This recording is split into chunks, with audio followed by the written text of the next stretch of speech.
أهلا بكم مشاهدي آي تك عبر قناة الحرة في جرين آي تك. جرين آي تك الحلقات الخاصة من آي تك بالتقنيات الخضراء. نحن هنا اليوم في ولاية ماريلاند داخل هذا المنزل النموذجي الذي يستخدم في داخله تقنيات خضراء وأساليب للحفاظ على البيئة والتخفيف من الانبعاث الحراري.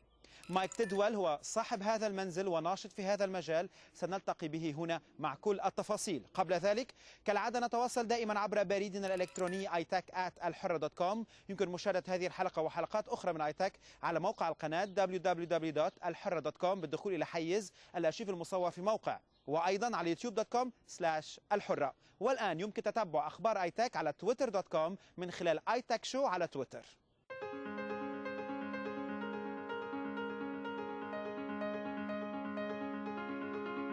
In 1990, I read a book by a great writer named Bill McKibben, and it was called The End of Nature. And the book was about global warming. And I'd never really known much about global warming until I read that book. And it really changed me, and I began to understand that the planet was warming, that human activity was driving it through our use of oil, coal, and natural gas, that when you burn these fossil fuels, one byproduct is an odorless, invisible gas called carbon dioxide. And this CO2, as it's called, goes into the atmosphere, stays up there about 100 years and traps heat. So we human beings are driving global climate change. We are warming the atmosphere through our use of fossil fuels. And the consequences of that are rising oceans, sea level rise, bigger storms, droughts, lots of impacts worldwide. And so I read this book in 1990, but then I went into my own period of sort of personal denial for about 10 years. I really didn't deny that global warming was happening. I just didn't really accept that it was going to have real consequences. Until 2001, there was a major scientific study that came out in 2001, a global scientific study that said that global warming was accelerating, that we could get as much as 10 degrees Fahrenheit of warming by 2100, and that moved me out of my denial. And I was a full-time print journalist for most of my career up to that point. And so I started writing about global warming for different publications, including the Washington Post and others. And I quickly went from writing about global warming as a journalist to organizing, to doing both writing and organizing. And so it was sort of a natural progression from having read a book to keeping my eye on the science, to being involved as a journalist, and then finally being involved as an organizer. So in 2001, starting in January 2001, I began with my home. My first act as an organizer, my first act as a communicator about the problem of global warming and the solutions as well, was to begin right here where I live. So in a 6-month period, really, I converted my house almost completely to clean energy. But in my house right now, I use energy like average people. You know, I have a washing machine, I have hot water, I have a refrigerator, I have an iPhone that I recharge, a laptop. I use energy like everyone else. But in my house, almost all the energy that I use in my house comes from one of 3 sources. It either comes from wind, it comes from the sun, or it comes from corn.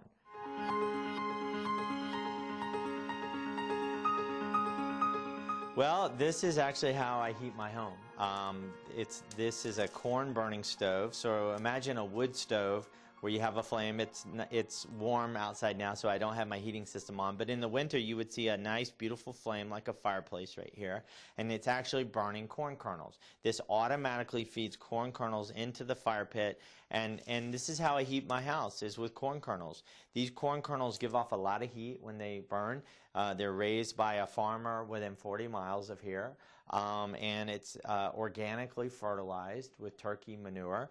The farmer doesn't till his soil, and it's non-genetically modified, so it's sustainable corn. Now, a lot of people would say, well, you're burning corn. Isn't that putting out, whenever there's combustion, isn't that global warming pollution? And the answer is yes. When this burns, carbon dioxide is going into the atmosphere. That's true. But the reality is, during the summer, when this grows, when this corn is on the farm growing, we all know that when plants grow, what do they absorb? They absorb carbon dioxide. So when these corn stalks are growing all summer long, they're absorbing CO2 into the kernels. And then when I burn it in the winter to stay warm, the corn is releasing no more CO2 than it first absorbed during the summer. So it cancels each other out. Now, there is some fossil fuel used in the farming, for diesel fuel for the tractor and combine, some natural gas for drying it and shelling it and transporting it here. But it's a dramatic reduction. Using corn to heat my home reduces my global warming pollution for home heating by about 80%. You can buy it online and have it delivered. You can go to certain dealers in the area. It's easy to get. For a winter of corn, probably cost me about $600 or $700, you know, and that's full heat all the time. And if I use natural gas, it would be $800, $900, $1,000. I mean, it's expensive to heat with natural gas now. So this is a little bit cheaper. Stove costs about $2,500 to $3,000, depending on what kind of stove you get. It uses a small amount of electricity. It uses the electricity equivalent of a 100-watt light bulb. So yes, I do use a little bit more electricity to power this, but it's a very, very small amount.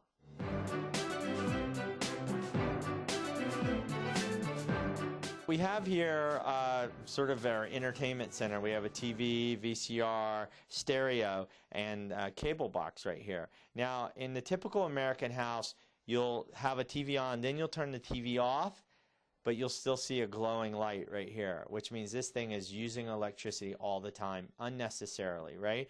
Your VCR will still have a glowing clock. You'll see things glowing in America and warm to the touch. So what we do in this house is when we turn the television off, we don't just turn it off right here, which would just leave this light still going and it's warm to the touch. We also turn off this power strip right here. So you can see that the TV, the cable box, the stereo, and the VCR are all plugged into this one device, and when we're done listening to music or watching TV, we also turn it off here.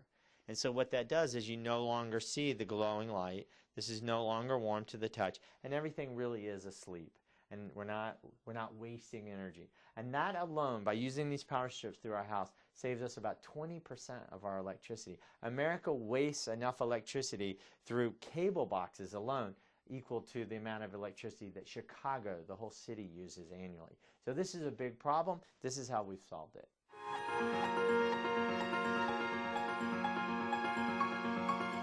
This is a miracle refrigerator.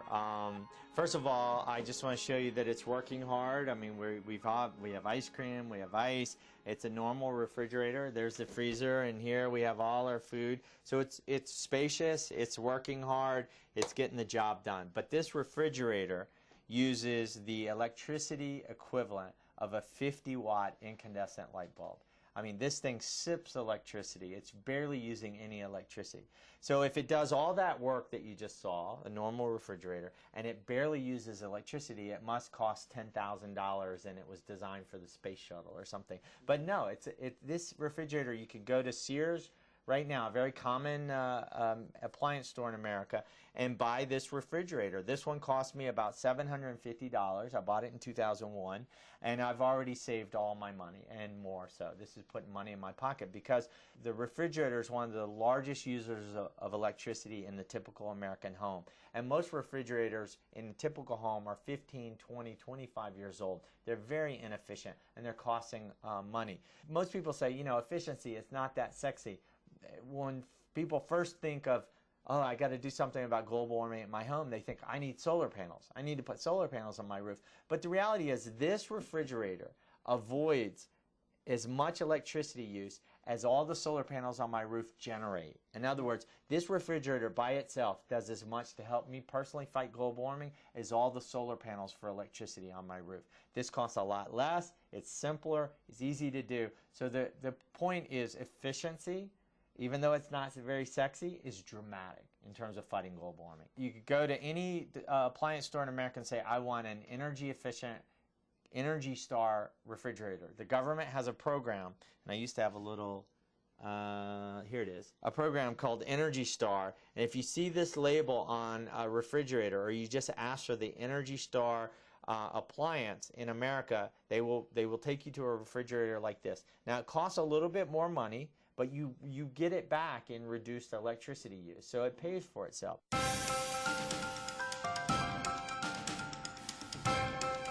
So no one can tell me it can't be done. You know, the The United States Congress can't tell me you can't switch to clean energy because I've done it. You know, the oil companies can't tell me.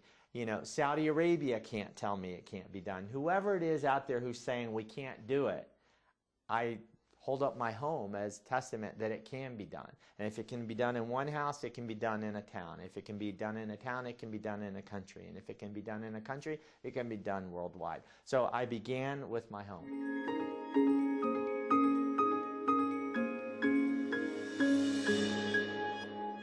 مشاهدي آيتاك عبر قناة الحرة، فاصل قصير من ثم نعود إلى جرين آيتاك وهذه الزيارة الخاصة لهذا المنزل النموذجي بالحفاظ على البيئة.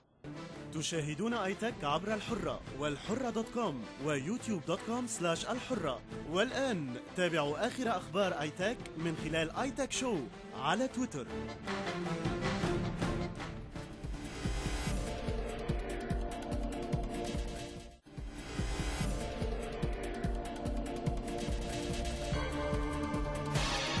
تشاهدون آيتاك عبر الحرة والحرة.com ويوتيوب.com/الحرة. والآن تابعوا آخر أخبار آيتاك من خلال آيتاك شو على تويتر.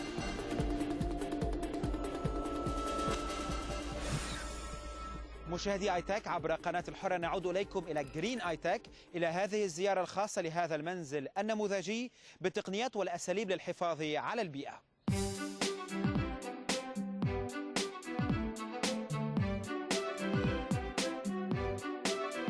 I think that anyone who's watching this program around the world should ask themselves, have I seen the weather change where I live? Is it getting warmer? Is it getting rainier? Is it getting drier? Am I seeing strange things happening in terms of the weather, whether I live in Africa, Europe, the Middle East? And almost everyone will answer yes. It's different now than 20 or 30 or 40 or 50 years ago. This is a problem. There's a real danger. Global warming is real, and we are all threatened.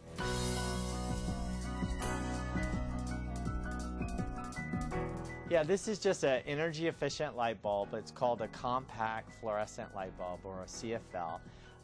It is completely different than the incandescent light bulb. It uses 1/4 of the electricity. It puts off a wonderful glow of light. You know, I've been using only these kind of light bulbs for 8 years. I've never had a single person come into my house and say, oh, I don't like that light. I don't like the way that feels. No one notices. And I've cut my electricity bill dramatically by simply changing all my light bulbs. So this is the easiest thing someone could possibly do. Just change the light bulbs, use energy efficient light bulbs, and when you leave a room, all you got to do is turn it off. Behavior change, you know, just save electricity. Is it true that it has gas that is dangerous if it is broken? Well, it does have a small amount of mercury in it, and mercury can be a problem. But the amount of mercury in all the compact fluorescent light bulbs in all of the world combined is a small fraction of what is a problem related to coal. Coal is the biggest source of mercury in the planet. And the good news is the next generation of these light bulbs will have no mercury whatsoever, so they're phasing it out. Are they more expensive than the regular ones? These kind of light bulbs are more expensive than conventional light bulbs, but the price is coming down. You can find these on sale now at Walmart for as much as $2.50 a piece. The conventional light bulbs are, I don't know, 80, 90 cents a piece. But this, of course, saves you money. From the first day you turn it on, you're saving money. So over time, this is a lot cheaper than using regular light bulbs.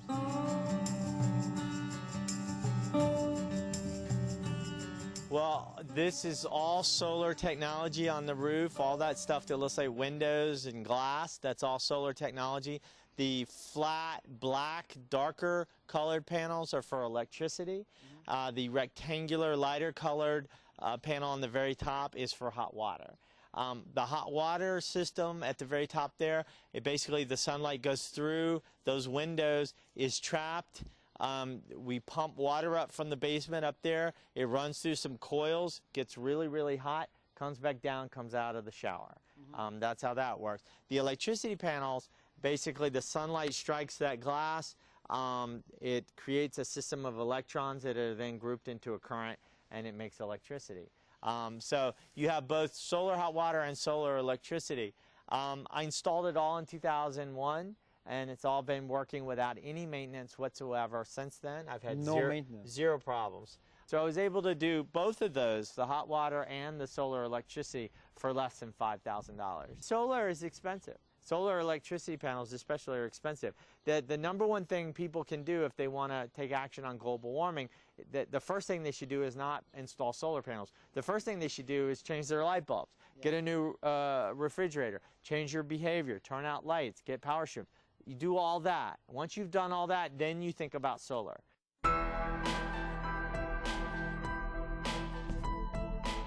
There's a great organization, a global climate change organization called 350.org, the number 350.org. This is a group that says we need to limit global warming pollution in the atmosphere to what's called 350 parts per million carbon dioxide in the atmosphere. Right now we're at 380. We have too much pollution in the atmosphere. We need to bring it down to a level that scientists call 350. And so the group is called 350.org, and they're organized all over the world. And I would encourage anyone watching this to check out 350.org and get involved.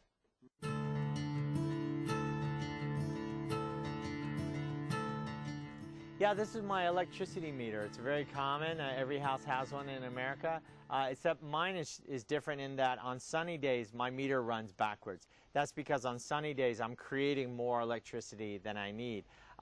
So on a sunny day, with my refrigerator working, recharging a cell phone, all the things I use electricity for, I'm still creating more than I use, but I don't have batteries. And that saves me money. But what I do is I use the electricity grid as a battery. All the wires on my street, literally this meter runs backwards, and I'm sending electricity from my house back onto the wires.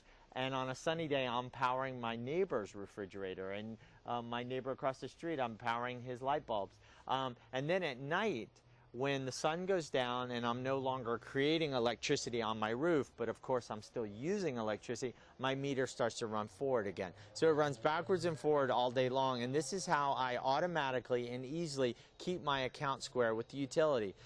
Overall, I just use a lot less electricity because of the efficiency and the solar power. And then again, on sunny days, it's running backwards, and it's kind of fun to watch. It's proof that I'm actually fighting climate change. They should pay you when you're sending back the... In Germany, they will pay you. In fact, they encourage people to create more electricity than they're using on an annual basis. In my house, I haven't created more electricity on an annual basis than I use, so I haven't gotten paid. But I could if the utilities in this country don't reward you. If you create more electricity than you use, they'll just say it's zero, and they won't pay you. But in Germany, they actually will pay you, 25 cents a kilowatt hour to create more electricity. So in Germany and Japan, they encourage homes to become little power plants. Don't just put enough solar panels for your house, put enough solar panels on your roof for your whole block, and we'll pay you the extra. In America, we haven't done that yet. It's called a feed-in tariff, but we need to, and it works really well in other countries.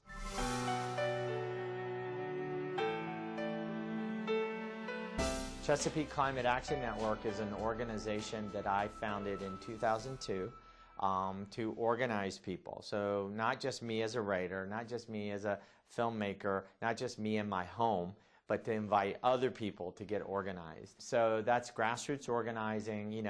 We have students who are active, people who are, people of faith, religious people. We have businesses. We have environmentalists. We have farmers. We bring them all together in one network, and we push for clean energy policy at the state level in Maryland, at the state level in Virginia, at the city level in the District of Columbia, and now more and more we're organizing to have our voice heard in Congress and at the White House.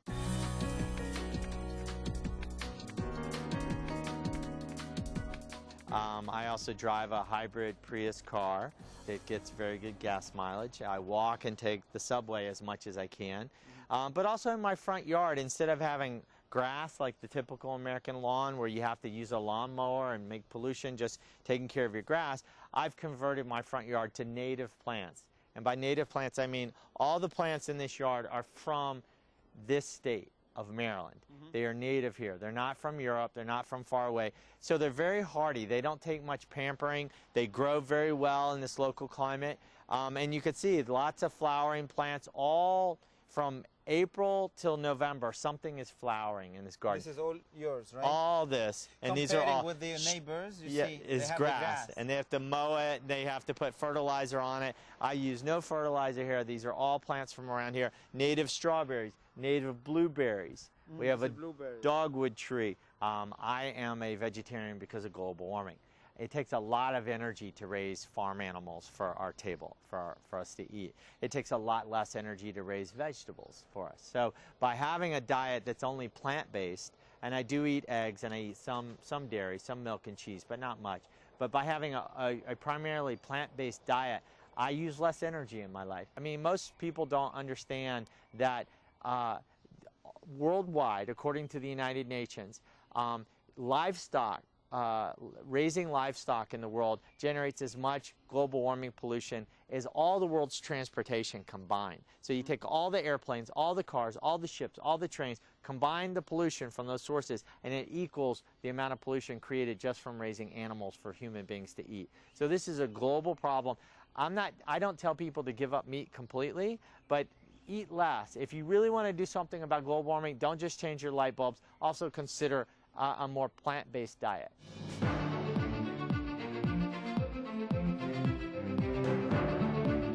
You could go to ChesapeakeClimate.org, or you can just Google my name, Mike Tidwell, and you'll get more information than you could possibly absorb. My books are online. You can see videos that I've made online. It's pretty easy to find me wherever you are.